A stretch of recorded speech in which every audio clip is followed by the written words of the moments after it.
Ah, mas que alegria tê-lo aqui, meu irmão. É Que para alegria exercitar tê-lo a aqui, meu irmão. virtude A da alegria é toda paciência. minha, meu irmão. Meu irmão corintiano, né? Ainda vou fazer tu mudar de time. Mas a paciência, acho que quem acompanha aí o meu trabalho sabe que é um negócio que ultimamente não tem faltado muito aqui.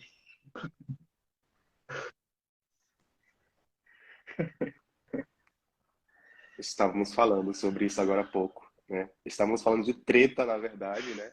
Estava falando que treta aqui no Pensar Catequese é de domingo a domingo. Tem um quadro chamado Treta-feira que é para ser só na terça, mas acontece de domingo a domingo, né? Até falei, tá igual lá É, cara, olha. o Mas, Alan. cara, maravilha estar aqui com vocês. Uma alegria depois estarmos nos Faz reunindo depois daquele parte, momento né? tão legal, tão bacana lá no Catequistas Brasil. Deixar um abraço para o Michel Padiossi, que entrou aí, um grande liturgista também. Honra tê-lo por aqui. E é bom estar aqui sempre com os amigos, poder conversar sobre alguma coisa que a gente entende um pouquinho, que é catequese. Né? Não é muito, mas a gente entende.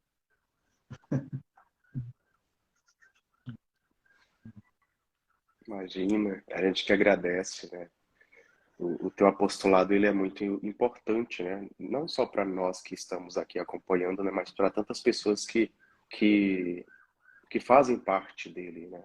Se nós estamos nas redes sociais, temos uma ferramenta ainda ao nosso favor e a evangelização, ela hoje é possível usar ao nosso favor, favor da edificação do povo de Deus.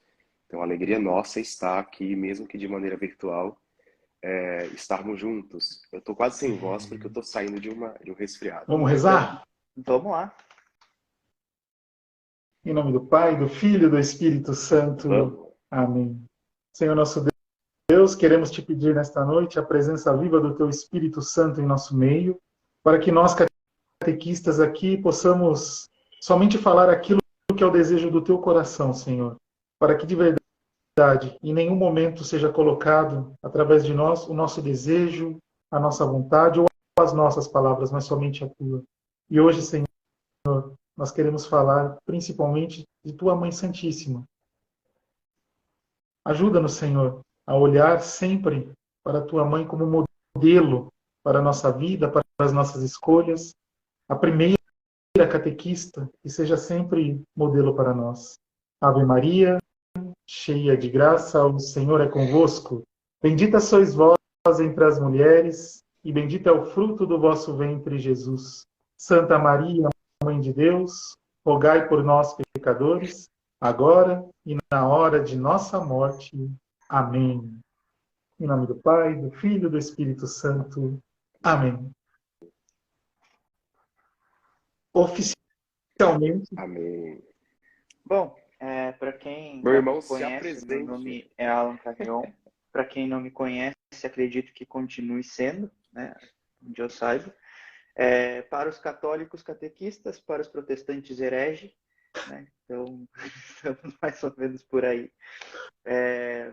Trabalho no Instagram desde 2018, na internet desde 2015, quando comecei com a afinada página Um Jovem Católico.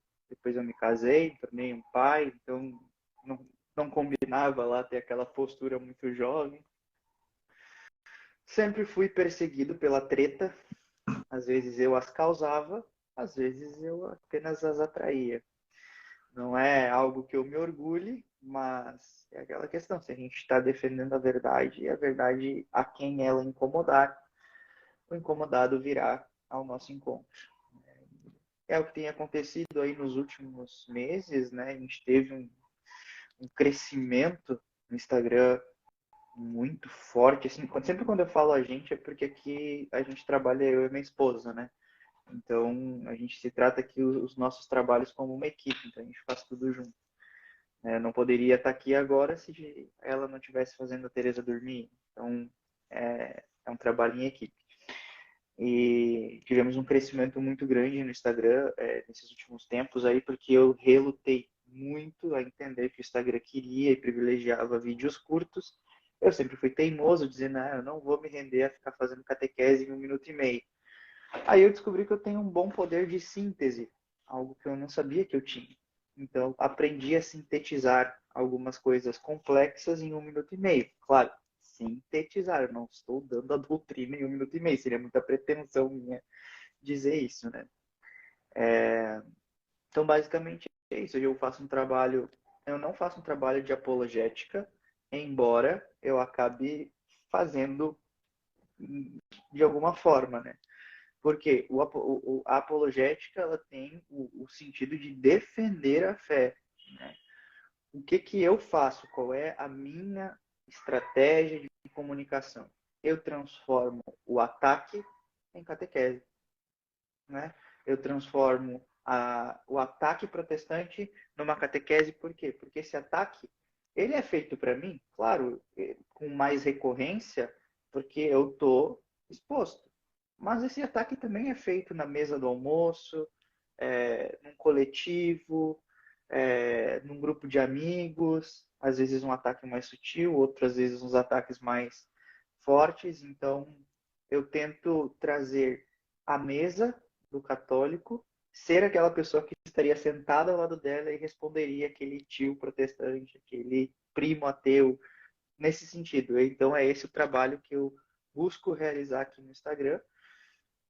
Se os números dão um sinal de algum sucesso, então há algum tipo de sucesso nos últimos meses, mas o número não diz nada. O importante é que, se lá no final da minha vida, Deus olhar para mim e falar assim, ó, estes são teus frutos e estas são tuas dívidas. E aí, fazendo ali a subtração, eu tenha mais frutos do que dívidas, é o que eu espero.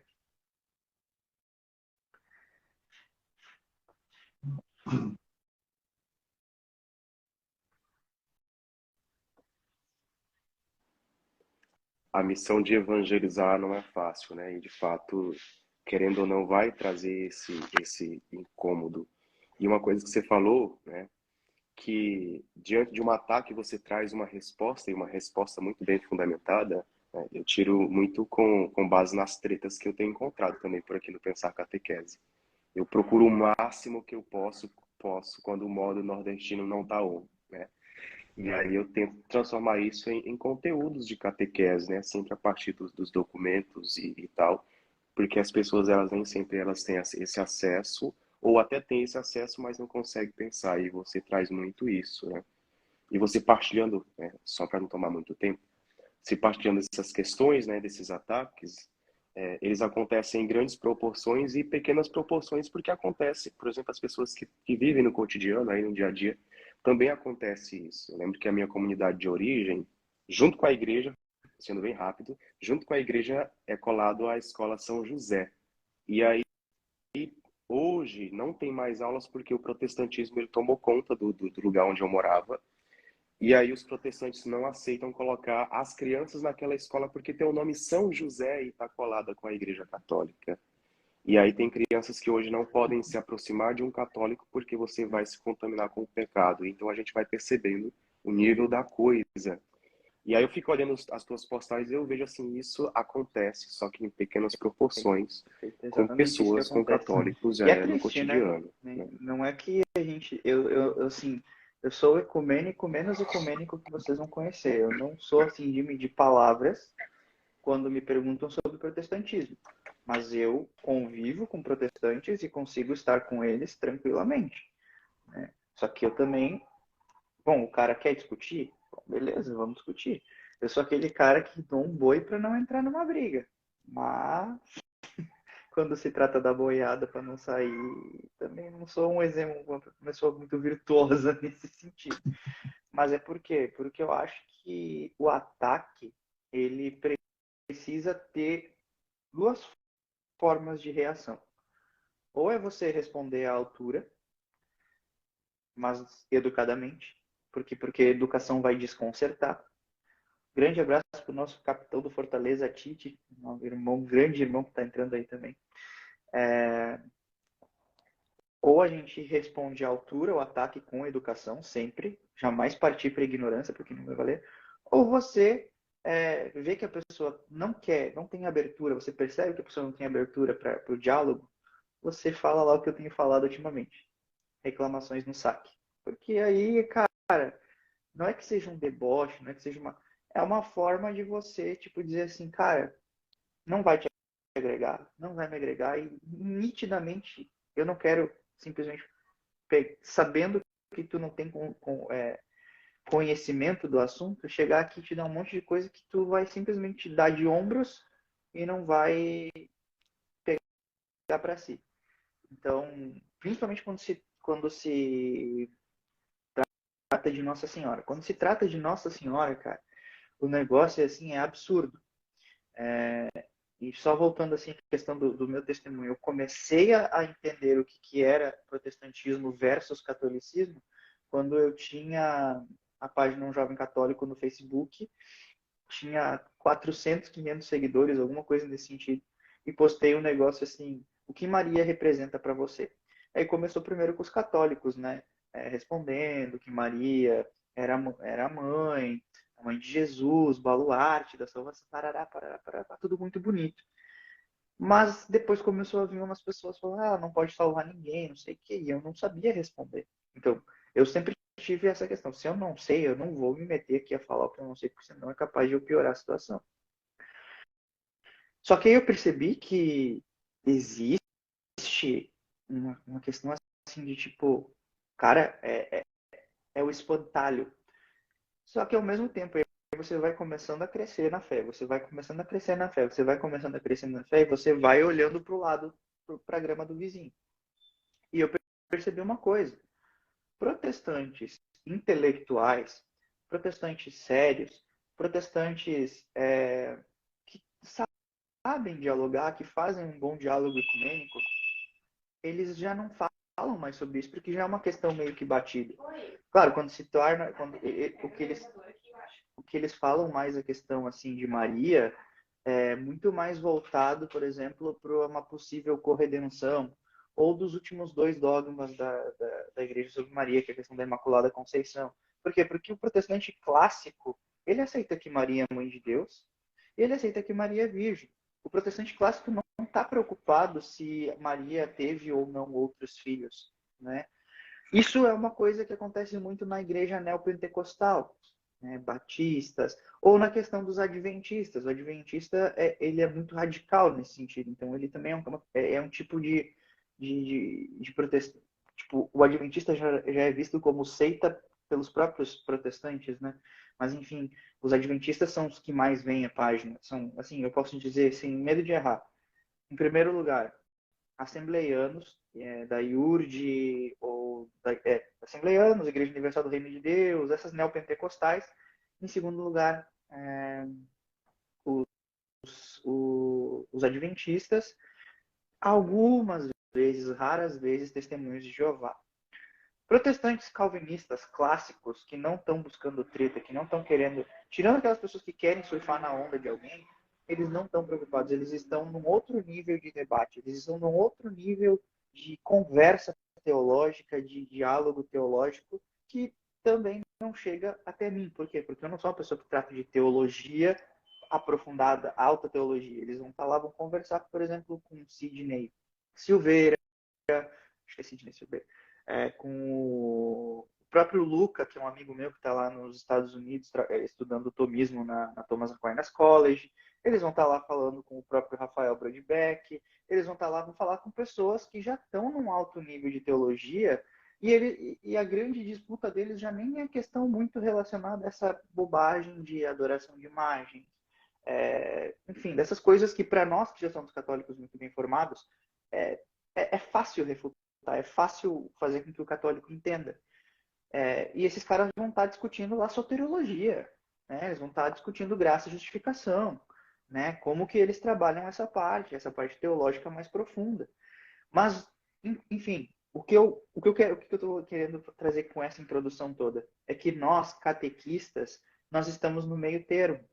Nós não estamos trabalhando com a alta teologia, ao mesmo tempo que nós não estamos trabalhando com o primeiro anúncio, porque o primeiro anúncio não é a missão do catequista, né? Embora a gente tenha toda uma questão de querigma, mas o primeiro anúncio, principalmente para jovens e adultos, ele acontece num grupo de oração, num grupo de jovens, numa acolhida, numa primeira vez que vai à missa e depois entra no processo catequético. O processo catequético ele é posterior ao querigma, né? Então, o processo catequético doutrinal, a gente vai entender essa questão de adoração de imagens, essa questão da veneração aos santos, da intercessão dos santos, muito mais no processo catequético, que é onde o protestante médio neopentecostal bate. Por que eles conseguiram tirar muitos católicos de dentro da igreja? Porque a promessa é fácil, né? Você tem a literalidade da Bíblia, você tem uma interpretação deturpada, você tem a promessa de revelações, curas, milagres e prosperidade, e aquela pessoa humilde, sem conhecimento teológico, sem conhecimento doutrinal, sem base, acaba sendo fisgada por aquilo ali. Então eu digo, eu respeito muito mais, né, o protestante da alta teologia, porque ele tem uma busca pela verdade e invariavelmente lá no final da vida dele ele vai, creio eu, um achismo mesmo, ele vai se deparar com essa verdade intransponível que é a fé católica, porque quem tem busca sincera pela verdade é seduzido por ela, enquanto aquele que apenas não quer aprofundar, que quer ficar ali no raso, isso serve para católico e protestante, ele vai se chocar em algum momento com outras verdades. Só que como ele não tem base, é como diz a própria Bíblia, né? Se a tua fé não foi fundada sobre a rocha, e sim sobre a areia, então vai desmoronar. Então qualquer vento vai levar. Então, basicamente, o processo que eu faço, que não é apologético, mas acaba sendo, é justamente esse. Pegar a dúvida cotidiana do católico, que é alvo desses ataques, dessas provocações, e fazer com que ele primeiro tenha uma resposta, não para ele decorar aquela resposta, mas para que ele saiba. E eu sempre faço questão de dizer, em especial nos meus stories, não tem beabá. Você precisa ver essa resposta e depois você vai buscar as fontes. Você pega cada linha do que eu falei, você transcreve o meu vídeo e você vai dizer, ó, tá, o Alan falou que Maria foi preservada do pecado original. O que é o pecado original? O que é a preservação do pecado original? O que é a redenção universal? E aí você vai começando a achar os pontos e vai ligar e você vai ver que a igreja é perfeita. Não tem erro, né? Eu me converti de verdade, claro, querendo estudar um pouco mais sobre a Igreja Católica, mas das dúvidas que eu tinha também. Das dúvidas que eu tinha também. E vou ter dúvidas a vida inteira. Ou vocês acham que às vezes eu não estou ali vendo um questionamento protestante e dizer, isso aqui até que faz um certo sentido. Mas aí depois vai lá, tu passa até que faz um certo sentido, tu senta, tu pega um Denzinger da vida, tu vê a continuidade da igreja, como que lá no século III as coisas estão perfeitamente unidas com o século XX, depois que está perfeitamente unido com o século XXI, entende? Então é isso que, quando eu tenho uma dúvida, eu submeto as minhas dúvidas à fé da igreja. E aí, não, aí vem toda a questão de testemunho, de vivência. A questão é, se você precisa e espera da igreja um milagre visível, você tem uma grande tendência a acreditar que qualquer charlatão tem o Espírito Santo. Eu falo muito, né? Eu peço desculpa. Não, Não, tranquilo. É provocador, né? Essas falas nos provocam a sair do comodismo, né? Porque realmente a gente precisa, eu tenho uma dúvida, vou pesquisar, vou me informar. Nós temos o catecismo, né, que muitos ainda desconhecem, e é a nossa fonte ali de estudos, que nós precisamos nos aprofundar, não pegar respostas prontas e mastigadas, né, mas a gente também fazer esse processo de ir atrás, de se aprofundar, e que você sempre deixa isso também, até nas referências de vários posts seus, né, para levantar essa curiosidade de se aprofundar um pouco mais. E é assim, diante de uma pergunta que nós não temos respostas, eu acho que nós até conversamos, né? Assim que nós começamos a nos seguir, eu falei, você mudou muito, você amadureceu muito, porque eu vi o processo, né? O passo que você deu na sua vida, né? Poxa, eu não sei de tudo, não tenho resposta. Então eu vou ficar um pouco mais recluso em algumas questões para depois ter respostas a partir de um conhecimento mais aprofundado. E é o que nós precisamos. E dentro desse tema que nós vamos trabalhar, Principalmente, porque é a realidade que nós vamos E esse encontrar. Que já amadurecimento ele é encontramos, na muito verdade, né? visível, Gessé, assim, é muito visível para mim mesmo, né? E aqui não é, vou agora pagar de madurão. Não, eu tenho muita coisa a amadurecer ainda. Mas quando eu vejo o meu conteúdo, a forma que eu me posicionava, a forma que eu olhava, a forma que eu enfrentava as coisas, cara, hoje eu tô num outro nível. Parece que em 2 anos eu amadureci dessa. Claro que também tem que levar em conta que durante 22 eu amadureci 5. Enfim, faz parte da vida. E é justamente esse amadurecimento, ele é fruto da busca, né? Então essa busca sincera, ela sempre vai conduzir mesmo, né? A gente gosta sempre de usar um grande exemplo, né, que é Scott Hahn, né? Quando começa essa busca, quando começa a querer solucionar primeiro as suas próprias dúvidas e depois começa a ajudar, a gente entra num compromisso de conhecimento também, né? Falo bastante isso com os catequistas. Nós precisamos ter sempre este comprometimento, não me acomodar, porque na catequese do dia a dia, vamos dizer a verdade, dá para a gente decorar o itinerário, né, catequético, falando com um catequista de crianças, um catequista de jovens, ele decora aquele itinerário e pode se acomodar e não buscar mais nada. Mas, por exemplo, sua página, o seu perfil, a catequese na forma que você dá, ela é bastante provocativa e ajuda, fala assim, opa, parece que eu estou acomodado. Preciso saber um pouco mais. Preciso buscar algo a mais. Então isso vai ajudando, né? Essa provocação, ela é essencial. Acho que os protestantes eles fizeram muito tempo isso muito bem, essas provocações, né? Aquela questão deles até saberem de cor, e salteado, né? Ou alguns trechos bíblicos, as coisas, versículos, né? Que não acho, não vejo a menor necessidade nisso, mas tudo bem, cada um, né, no seu caminho lá. Mas para nós é importante, pelo menos, saber onde buscar. Onde é que eu encontro, né? Você citou, por exemplo, Denzinger, né? Num nível um pouco mais abaixo. Né?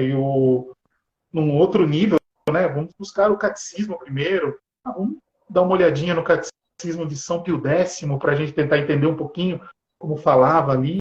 Então, é essa estrutura de busca, né, que é importante. E sem essa busca, a gente... Assim, Santo Agostinho dizia, né? Você só ama aquilo que você conhece. E ficar preso no raso, e isso acontece, assim... Ela é muito perceptível onde acontece. Então, é um grupo de jovens. Às vezes é o cara que entrou no grupo de oração e só vê os milagres, que só vê o sensorial, que só vê o sentimento, que só vê... E aí chega um momento que aquilo cessa e ele vai dormir e ele se pergunta onde que está Deus. Se aquilo tudo que ele viveu é uma mentira, por quê? Porque ele não firmou sua fé na rocha. Mas se existe o catecismo, se existem os documentos, se eles são livres, se eles são amplamente divulgados pela igreja, é porque eles têm uma serventia para a nossa vida. Entende? Ele tem uma serventia para a nossa vida. Então, eu preciso justamente provocar o católico a dizer assim, tá, uma coisa que eu tenho falado bastante de doutrina social ultimamente. Pô, a gente passou por um processo eleitoral, com perdão da palavra, full, né? Em que todo mundo estava se matando, e aí sobrava pro coitado do Papa. Não, porque o Papa é comunista, porque o Papa não sei o quê, porque o Papa lá. E o Papa nem aí para a eleição do Brasil, né? E por quê? Porque não se conhece a doutrina social da igreja, né? Aí você fala de várias outras coisas. Você vai lá, vai querer defender a igreja sobre a adoração. Vai dizer, não, sou católico, mas na Bíblia está escrito que a gente tem que guardar o sábado. E aí tá, como é que tu vai fazer aquela criatura entender que a Bíblia ela é sim uma das fontes da nossa fé, mas ela não é a única fonte de fé. Então você vê que nós temos um grande problema, um grande desafio, que é a protestantização do católico, causada justamente por esse não ir às águas mais profundas. E aí fica esperando que a Bíblia, ou seja, um livro de sorte, que você abre de olho fechado e diz, o que a Bíblia tem para me dizer hoje? Aí você pega lá um versículo, né? E aquele que quiser me seguir, tome a sua cruz, aí o cara já não entende, já larga a Bíblia de lado e aí começa a afundar, né?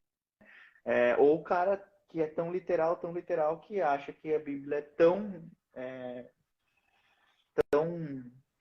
digamos assim, tão radical, que vai lá e lê, se o teu olho esquerdo te leva a pecar, arranca-o e joga fora. Porque o cara tá lá naquele literalismo, não entende aquilo ali como uma simbologia, não entende aquilo ali como uma questão que está falando de ocasião de pecado. Então, é claro que a Bíblia ela é fundamental para o estudo catequético, ela tem que ser apresentada, ela tem que ser incentivado o estudo profundo da Bíblia, mas é necessário que a gente apresente o catecismo, porque sem o catecismo, a chance de uma pessoa se perder nos próprios pensamentos ou nos pensamentos alheios é enorme.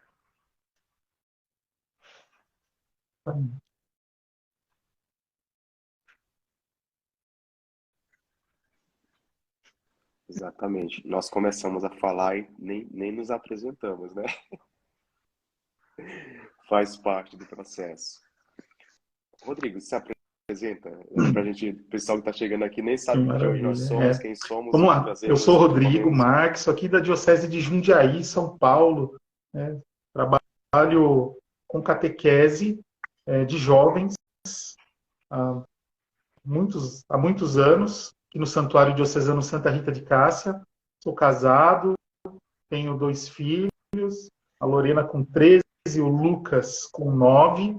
E estou finalizando a faculdade de teologia. Minha área de formação é a área de administração de pessoas, gestão de pessoas.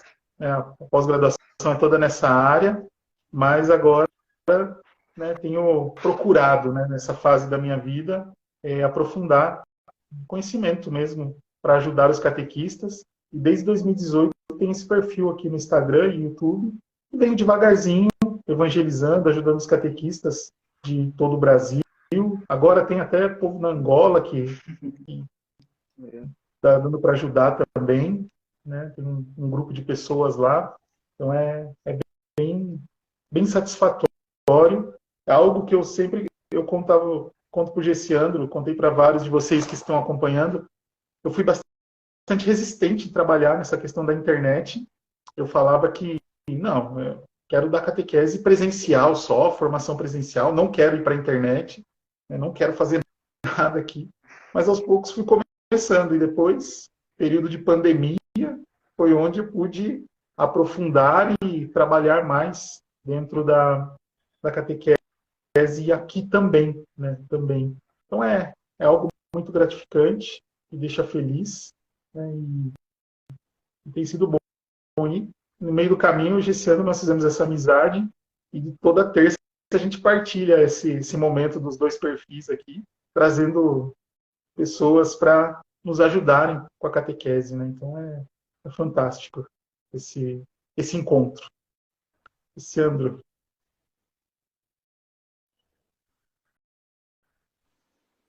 Muito bem. Eu sou Gessiandro, natural do Maranhão, atualmente moro no Rio de Janeiro. Também estou igual o Rodrigo, né, no finalzinho da teologia. Eu comecei a teologia em 2018, né? Já vou para o 6º ano de teologia. Não fiquei de recuperação, é porque eu mudei de faculdade e acabei perdendo 2 anos e tendo que recomeçar. Tenho graduação em filosofia, na época que eu fui religioso, e também tenho algumas especializações na área aí de humanas e na área pastoral também, aconselhamento, psicologia pastoral, psicoterapia, psicopedagogia e agora tá catequese e pedagogia catecumenal. Mas em resumo é só para saber servir um pouco mais. Né? Esse é o nosso objetivo. Atualmente não estou nem na coordenação e nem como catequista, porque eu tenho viajado bastante, até ano passado estava como coordenador da catequese, e esse ano, devido ao excesso de trabalho, de viagens, eu não consegui dar conta e consegui conciliar tudo isso, e não dá para fazer de qualquer jeito, né? Mas tenho buscado ajudar aí, assim como o Rodrigo, o Alan também, que tem feito muito esse trabalho, ajuda na formação do povo de Deus, de modo geral. Aqui no Rio de Janeiro eu mudei de paróquia, participo da paróquia São Sebastião, que fica atrás da minha casa, literalmente. E desde 2018 que eu tenho estado nas redes sociais, né? Assim como também o Rodrigo. Nascemos quase no mesmo período aí, a nossa presença nas redes sociais. Mas antes disso, sempre gostei de fazer um trabalho na área da catequese e principalmente na área da formação de catequista. E é esse o nosso objetivo. O meu objetivo, o objetivo do Rodrigo, o objetivo do Alan, é ajudar na formação. E aqui estamos nós, nesse quadro que sempre tem Então, nos eu sou o Alan. ajudado a aprender cada vez mais. Hoje eu esqueci de falar que depois de 5 ou 6 anos eu voltei a dar catequese presencial, porque eu trabalhava e estudava, então trabalho de noite, então durante a semana eu não conseguiria, mas fui solenemente convocado pelo nosso pároco da capelania militar, o padre Diego Baltz, para assumir a crisma do Colégio Militar aqui de Santa Maria. Então, esse ano voltei a dar catequese. Tem sido um desafio maior que responder protestante aqui no Instagram.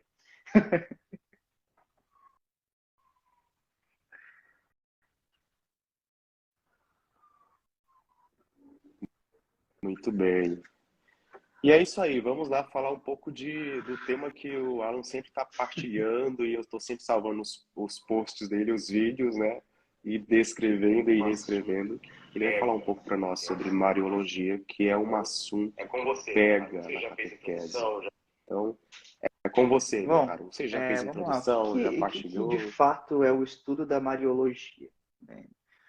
Eu começo dizendo que a Mariologia nada mais é que uma ramificação da Cristologia. Né? Isso não há não há dúvida nenhuma, porque tudo aquilo que acontece com Maria é pelos méritos de Cristo e por conta da missão de Maria em função do Cristo. Né? Então a gente pode começar a entender a Mariologia de seguinte forma. Da mesma forma que o pecado entra no mundo por um homem virgem, imaculado, puro, enfim, e também por uma mulher virgem, até aquele momento também imaculada, pura, que sucumbem à tentação e pecam pela soberba porque quiseram ser como Deus. A salvação entra no mundo por uma mulher, e aí entra no mundo mesmo, né? Porque Jesus se encarna, é gerado no ventre de Maria, gestado por 9 meses, nasce de forma totalmente humana. Então, a salvação entra no mundo por uma mulher virgem, pura, bela, imaculada. E um homem virgem, puro, belo, imaculado é aquele que refaz a aliança do povo de Deus, né, com o Criador. Bom, então a Mariologia ela tem esse sentido de apontar os caminhos para Cristo por meio daquilo que Maria ou daquilo que Deus realizou em Maria. Então, o centro da Mariologia são 4 grandes dogmas proclamados pela Igreja. Né? 4 verdades de fé que apontam de maneira efetiva para o Cristo. Então, vamos lá. O primeiro dogma mariano. Maternidade divina. Theotokos. Mãe de Deus. Deípara. Geradora de Deus. Como quiser chamar. Por que ele foi proclamado? Por que esse dogma precisou existir? Era para engrandecer Maria ou para entender aquilo que Jesus é? Então, esse é o primeiro ponto. Olha aí, grande mestre da apologética, Peter Martins, entrando aí na nossa live também. Grande abraço, meu irmão. Então, o primeiro dogma mariano, ele serve justamente para apontar uma realidade cristológica, que é Jesus ser perfeitamente Deus e perfeitamente homem. Por quê? Porque existia na igreja primitiva, alguns hereges, ou como a gente fala, agora me fugiu o nome, heresiarcas, né? Da mesma forma que nós temos os nossos patriarcas, há os heresiarcas, que são bispos hereges condenados pela própria igreja. Entre dois deles, os grandes expoentes dessas heresias, Ário e Nestório. Ário retirava de Jesus a sua divindade. Era como se Jesus fosse apenas um homem, né? Em que Deus o abençoou de alguma forma. Enquanto Nestório, né, via um excesso de pessoas. Então era como se Jesus fosse uma pessoa divina e uma pessoa humana, entende? Então, se houvesse duas pessoas, então por isso que Nestório e alguns protestantes ou nestorianos modernos afirmam que Maria é Christotokos e não Theotokos. Então a igreja, né, precisou se reunir num concílio e esse concílio definiu que Maria é de fato Theotokos. Só que esse dogma surge para uma realidade cristológica. Qual que é a realidade cristológica? União hipostática. Jesus é uma só pessoa dotada de duas naturezas. Então, ao dizer que Maria é geradora de Deus, se diz que Maria gerou em seu ventre uma pessoa divina. Mas não gerou, não criou uma divindade, porque a divindade pré-existe, porque o Verbo era Deus. E o Verbo se fez carne e habitou entre nós.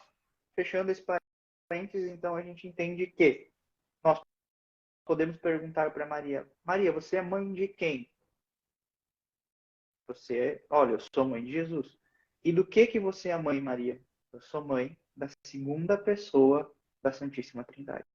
Uma pessoa que é perfeitamente humana e perfeitamente divina. Maria gerou em seu ventre a natureza humana de Jesus. Mas esta natureza humana de Jesus já estava desde o momento em que o Espírito Santo fecundou, tornou fecundo o ventre de Maria, o ventre virginal de Maria, ali já não foi colocada a posteriori um fruto de divindade, não. Jesus é fecundado, né, pelo Espírito Santo no ventre de Maria e há ali já a sua natureza divina e a sua natureza humana. Então é realmente um grande mistério de um Deus que se faz homem, que quer nascer assim como todos nós, fazer-se semelhante a nós em tudo, exceto no pecado. Bom, depois nós temos um segundo dogma, que ele é bem objetivo. Maria é sempre virgem, antes, durante e depois do parto. Ou seja, Maria, uma coisa que ficou muito clara é que Maria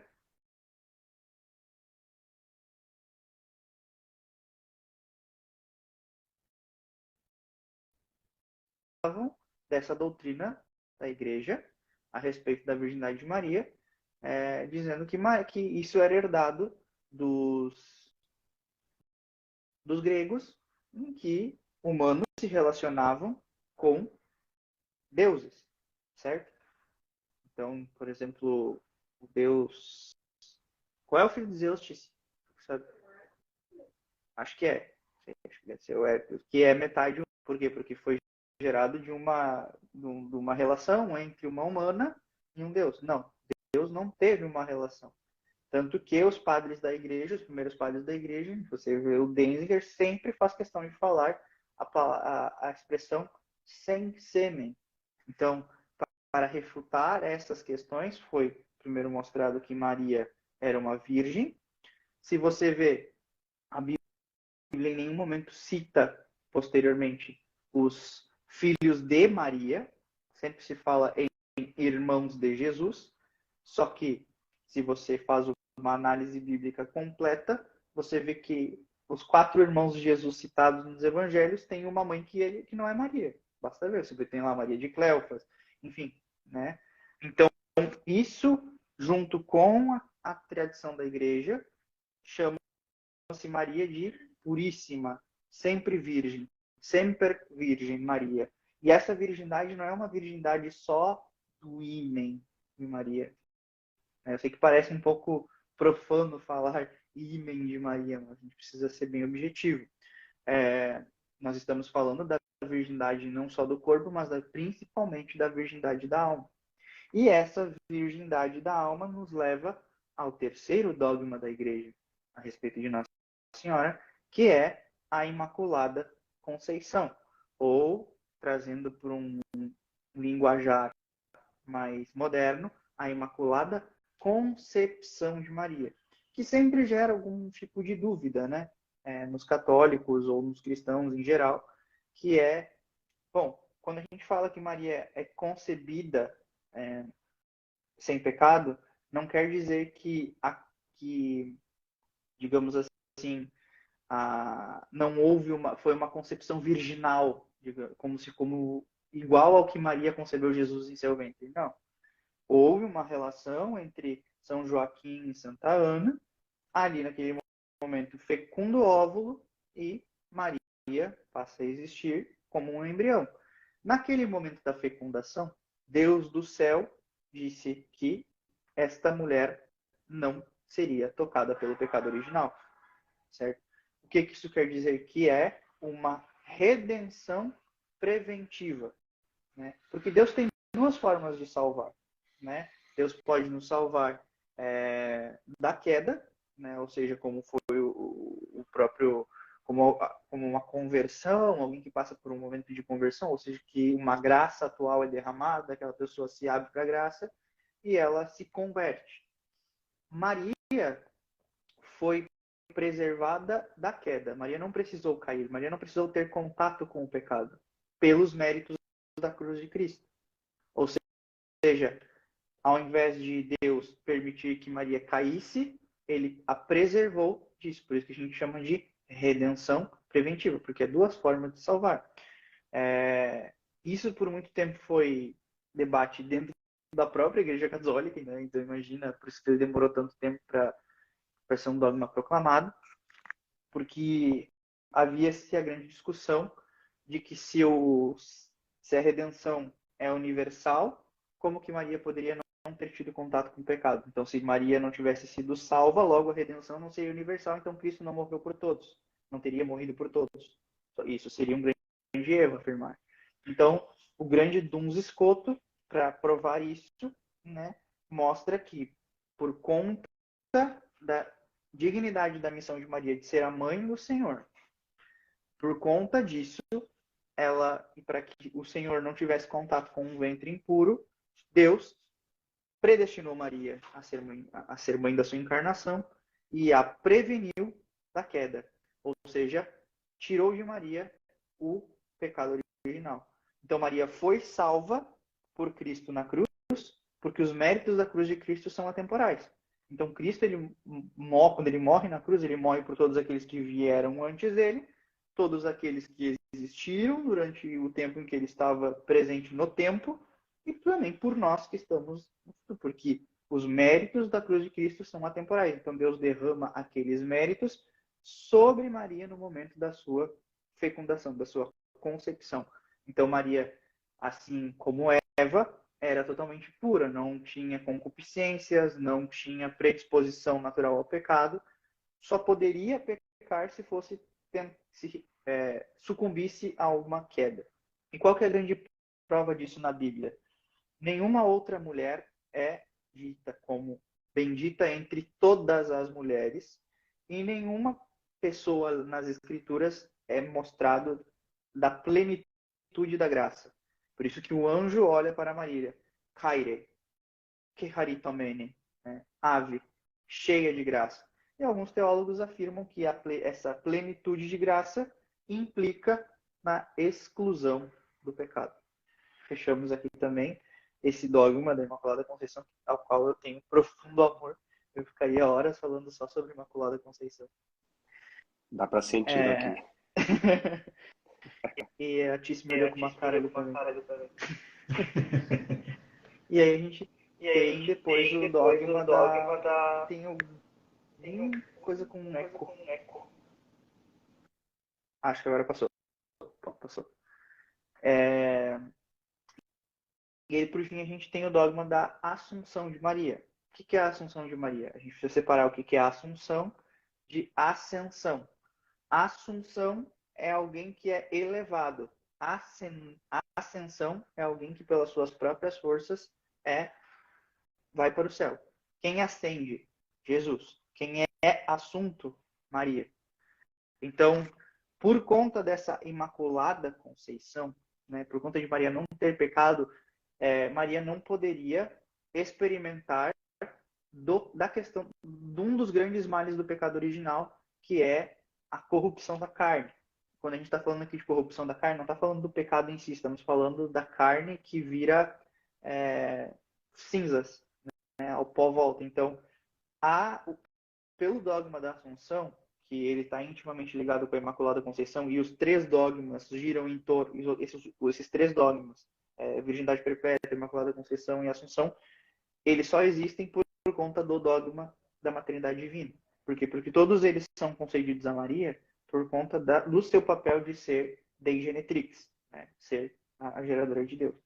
Então, Maria, ela é assunta aos céus e está viva, né? É um ser humano que está na glória, com seu corpo glorioso, né? Perfeitamente humana e perfeitamente espiritual. Então, Maria, estou falando espiritual, só para as pessoas não entenderem que agora ela se tornou um ser divino. Não, Maria não tem divindade, Maria não tem poder divino, Maria não é uma deusa. Maria foi ressuscitada na glória. Então se ela foi ressuscitada, ela morreu, aí a gente entra num problema que Pio XII não quis botar a mão. Né? Por quê? Porque ele cita na sua bula Inefabilis Deus, ou Munificentíssimos Deus, Inefabilis Deus é da Imaculada Conceição. Acho que é isso. E então ele não cita morte de Maria. Ele vai lá e fala: ao final do decurso terrestre de Maria, a Santíssima Virgem, pelos méritos de Cristo, foi assunta em corpo e alma ao céu. Então não se há certeza dogmática sobre uma possível morte ou não. Então a gente tem duas vertentes teológicas que debatem essa questão, que são os mortalistas e os imortalistas. Eu estou na corrente dos mortalistas. Né? Por quê? Explico. Porque convinha a Maria sofrer aquilo que Cristo sofreu.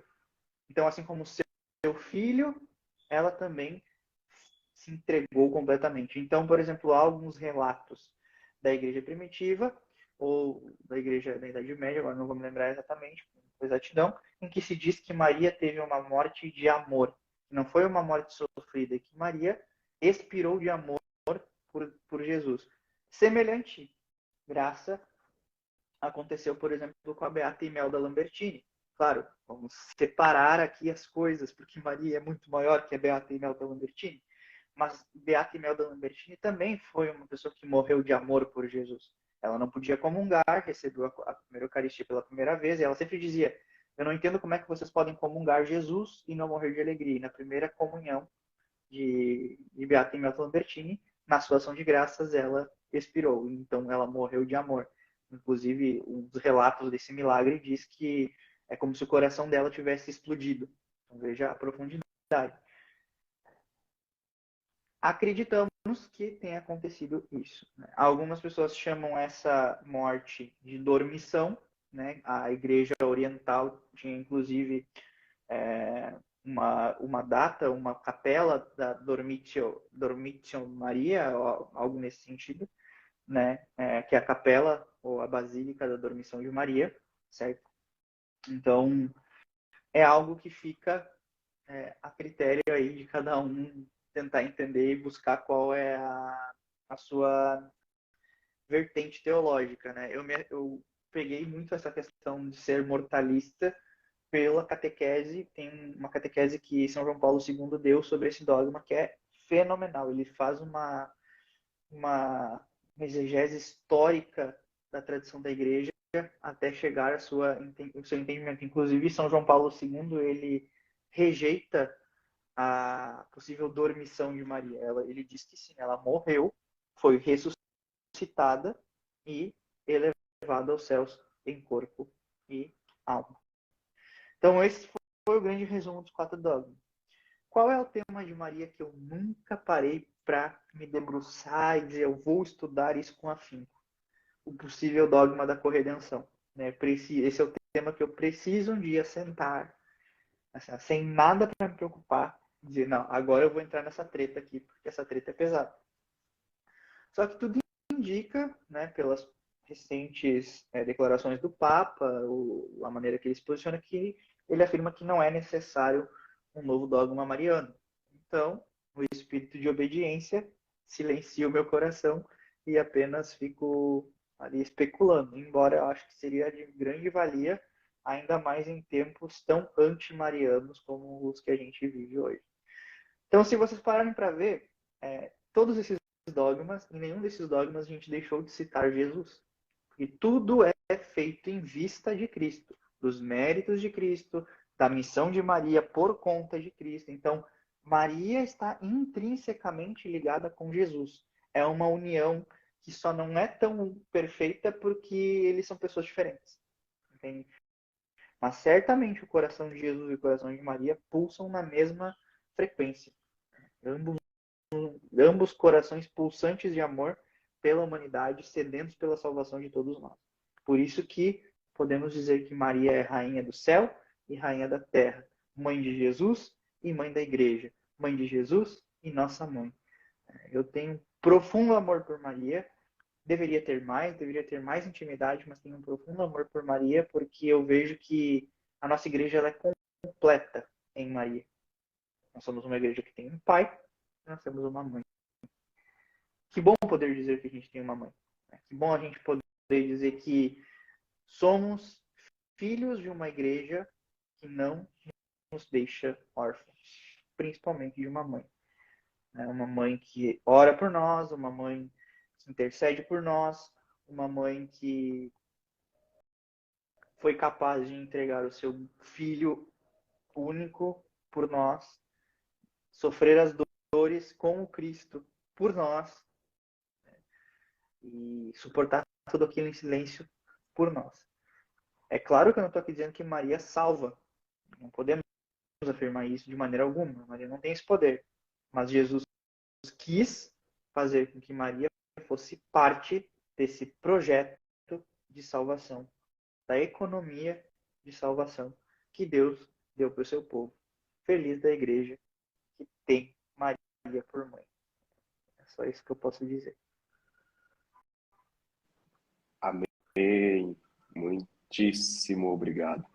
Se falando sobre nós termos uma mãe, né? Recentemente nós passamos pela Vigília Pascal e no sábado Santo, é um rito belíssimo, talvez que muitos não prestaram atenção quando o padre acendeu o círio pascal e ele mergulhou na pia batismal, né? Esse útero da igreja, da mesma forma que Maria gerou Jesus, né, por obra do Espírito Santo, pelo batismo nós também somos gerados e somos gestados pela essa igreja e também por Nossa Senhora. E quantos sinais, né, que nós precisamos estar atentos para prestar atenção e entender essa riqueza da nossa fé. Os dogmas marianos, que o Alan partilhou aqui para nós, nos explicou vários pontos, e ao mesmo tempo é um convite para nos aprofundarmos ainda mais, né, sobre este assunto e sobre tantos assuntos que envolve Maria, principalmente em tempos tão complexos, que nós precisamos ainda mais ter essa ternura de Maria em nossa vida, né? Na verdade, essa aula de hoje ela é um presente de Deus, né, para os nossos catequistas. Como é importante, e a gente vai vendo nos comentários aqui subindo, como é importante essa intimidade com a Santíssima Virgem Maria, como é importante olhar para a Santíssima Virgem Maria, enxergar os méritos de Cristo e desejar essa intimidade com ela para alcançar o céu. Ela nos aponta o caminho, né? Ela sempre, toda a sua vida, toda a sua história, toda a sua trajetória, sempre apontando Cristo, como o Alan disse. Então, nada melhor do que nós, catequistas que estamos aqui, 195 catequistas, termos essa intimidade com a Santíssima Virgem. E o Alan falou de um tema que me provoca bastante, Alan, que é Maria Corredentora. É algo que eu vou também tenho firme no coração, como teólogo, sabe, sentar e pensar mais, estudar mais, não na ambição de que um dia seja proclamado como dogma, porque a igreja viveu muitos anos sem a proclamação dos dogmas, vivendo já essas certezas, né? Uma questão que tu falou agora, até para eu conseguir completar isso que tu disse da questão dos dogmas. Existem coisas que não precisam de proclamação dogmática porque faz parte da fé da igreja como um todo. E você pega e pensa que nunca precisou de um dogma proclamado da intercessão de Maria. Ora, isso só significa que desde os primeiros cristãos até hoje, sempre se acreditou na intercessão da Virgem. Então, se a gente lê a própria Bíblia, ela tem as bodas de Caná, grande prova da intercessão de Maria. Ah, mas Maria morreu. Tá, quer acreditar que Maria morreu? Maria está no céu. Como é que ela ouve nossas orações? Porque Deus permite. Deus permite porque Maria hoje pertence ao que a gente chama de Cristo total, que é a comunhão dos santos. Só que entre todos os santos, Maria tem muito mais privilégio. Porque nenhum dos santos, por maior que tenha sido a sua história, por mais que possa ter vindo a ser um mártir, ainda assim, nenhum deles gerou Deus em seu ventre. E eu não consigo entender como que muitas pessoas idolatram a terra de Israel e rejeitam a terra em que Jesus foi nutrido, gerado e concebido, que é o ventre da Virgem Maria. Assim, é absurdo tentar equiparar Maria a qualquer um ser humano. Não tem como. Ah, porque poderia ter sido qualquer outra. Não poderia, porque se você fala que poderia ter sido qualquer outra, você está tirando de Deus a sua onisciência. Você está tirando de Deus a sua onipotência. Você está tirando de Deus que Deus está fora do tempo. E que Maria foi predestinada desde a eternidade para ser quem foi. Não é dizer que Maria foi só escolhida e não predestinada.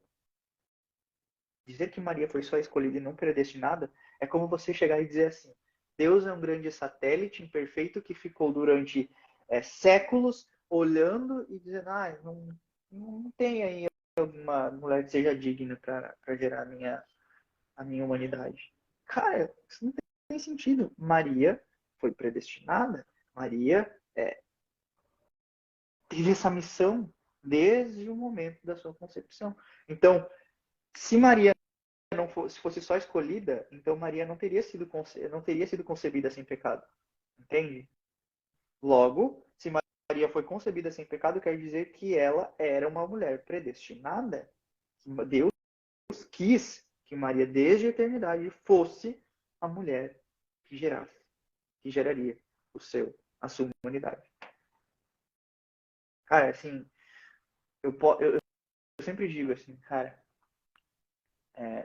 se eu não fosse católico, eu não seria cristão. De verdade. Porque se eu me sentasse para estudar, sem nunca ter tido contato com o catolicismo, e visse a maneira com que a igreja trata com carinho a questão mariológica, se eu não tivesse tido esse contato na minha vida, ainda assim, eu não conseguiria participar de uma religião que trata a mãe do Salvador apenas como uma agraciada, apenas como uma mulher honrada. Não, ela é muito mais que isso. Ela é predestinada. Não é uma deusa. Não é digna da nossa adoração. Infinitamente menor que Deus. Infinitamente menor que Deus. Mas, infinitamente maior que nós. Infinitamente mais santa, infinitamente mais luminosa, infinitamente mais perfeita, infinitamente mais unida a Deus, infinitamente mais o que você quiser. Essa é Maria. E a questão é, ela ainda assim, sendo tudo isso, ensina a nós a viver isso com humildade. E sabe por que Maria ela é a grande inimiga de Lúcifer? Né? A gente às vezes costuma dizer que o diabo é o inimigo de Jesus, mas não. O grande inimigo da serpente é Maria. Porque Jesus é Deus, o Verbo. Maria é uma criatura. Lúcifer é uma criatura. E Lúcifer, digamos assim, antes de cair, ele era gigantesco. Ele era um ser entre os anjos, um ser de luz. Lúcifer, o anjo da luz. Você pega e faz um paralelo com Maria. Por que eles são tão opostos? Porque Maria também é um ser iluminado. Né? Assim como a lua. Você olha para a lua. Você consegue sair na sacada, na sua varanda, e olhar para a lua e olhar a luz da lua. Mas você sabe que a luz da lua não é da lua. A luz da lua vem de Deus, do sol, que é Deus. Assim como a luz de Lúcifer vinha de Deus. Só que Lúcifer acreditou que a luz dele era própria da sua natureza. Enquanto Maria sabe que a luz que ela faz brilhar uma noite e clarear as trevas não vem dela, vem de Deus. E ela se manteve humilde. Por isso que a humildade é o pecado rival da soberba. E é por isso que Maria venceu o pecado pela humildade. E por isso que Maria é tão grande na igreja mesmo. Porque sempre se colocou como eis aqui a serva do Senhor. Não eis aqui igual a rival do Senhor. Entendeu? Então, desculpa ter te cortado, Rodrigo, mas é que eu não consigo falar. Me bota para falar de Maria, eu fico uma noite inteira que eu faço um café e fico falando sobre Mariologia, porque cara, é de arrepiar. Te entendo, te entendo.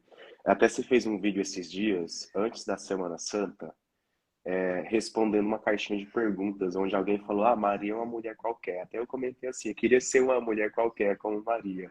Né?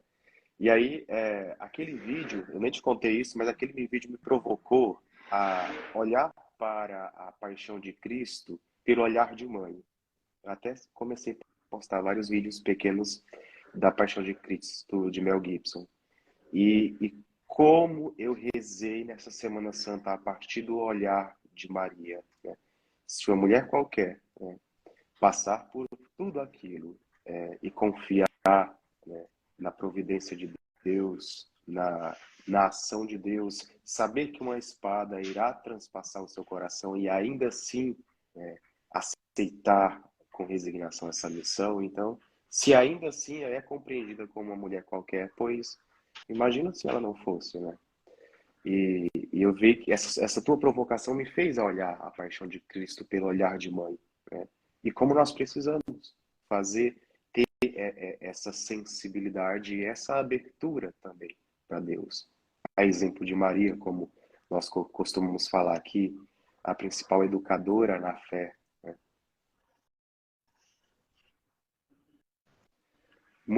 Perfeito, né, Muito olhar. bem. Nossa, hoje falar, hoje o tema fluiu no nosso tempo, fomos que fomos, mas Tereza dormiu, Alan? Dormiu, espero que não acorde. Agora deixou a minha janta aqui. Que maravilha. Mas é uma alegria sempre muito grande falar da Santíssima Virgem Maria. A Patrícia fez um comentário aqui, né? Ela falava o Padre Paulo Ricardo tem um comentário que ele diz que a Igreja Católica é também uma inimiga do demônio por conta desse amor a Maria, dessa aproximação a Maria, né? Você não encontra isso. E é interessante essa sua fala, né? Será que seria eu cristão, né, se não tivesse a Igreja Católica? É maravilhoso.